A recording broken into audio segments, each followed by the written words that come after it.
দোস্ত মাল্টিপ্লেক্সের তাণ্ডব সিনেমাটি ঘিরে এখনো দর্শকের আগ্রহ সবচেয়ে বেশি, তাই সিনেমা হল মালিকরা অন্য সিনেমার তুলনায় তাণ্ডব সিনেমার প্রদর্শনী কয়েক গুণ বাড়িয়ে রেখেছেন।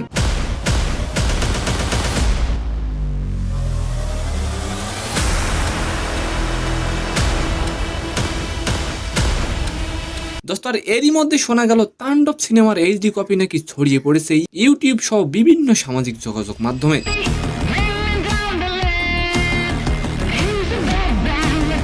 তাণ্ডব সিনেমাটির পাইরেসির খবরে প্রযোজনা প্রতিষ্ঠান আইনি প্রতিকার চেয়ে একটি মামলা করেন। দোস্ত আপনি অবশ্যই কমেন্ট করে যাবেন যে তাণ্ডব কি পারবে পাইরেসির কবলে পড়েও ভালো ফলাফল করতে।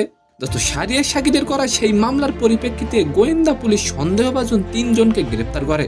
তাণ্ডব সিনেমা পাইরেসির সঙ্গে জড়িত আটক 3 জন হলেন নোয়াখালীর টিপু সুলতান, ময়মনসিংহের সাদি এবং সিরাজগঞ্জের সাজেদুল ইসলাম। দোস্ত পুলিশ জানায় টিপু সুলতান বেআইনিভাবে সিনেমাটি পাইরেসি করে বেআইনিভাবে বিভিন্ন মাধ্যমে পুরো সিনেমার এইচডি কপি ছড়িয়ে দেন। পরে শাহরিয়ার শাকিল বলেন যারা আটক হয়েছে তাদের কাছে সিনেমার কপিটা কিভাবে গেল সেটা যেন জানা যায়, একই সঙ্গে এই শিকড় বের করে তাদেরকে যেন উবড়ে ফেলা হয়। দোস্ত তাণ্ডব সিনেমাটি ঈদের পরেও বেশ রমরমিয়ে চলছে, মাল্টিপ্লেক্সগুলোতে এখনো দর্শকের উপস্থিতি চোখে পড়ার মতো।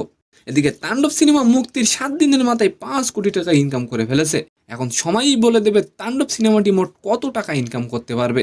তো সম্মানিত দর্শক, আজকের ভিডিওটি কেমন লাগলো অবশ্যই কমেন্ট বক্সে জানাবেন, আর ভিডিওটি যদি ভালো লাগে অবশ্যই একটি লাইক দিয়ে আমাদের চ্যানেলটিকে সাবস্ক্রাইব করে দিবেন। ধন্যবাদ।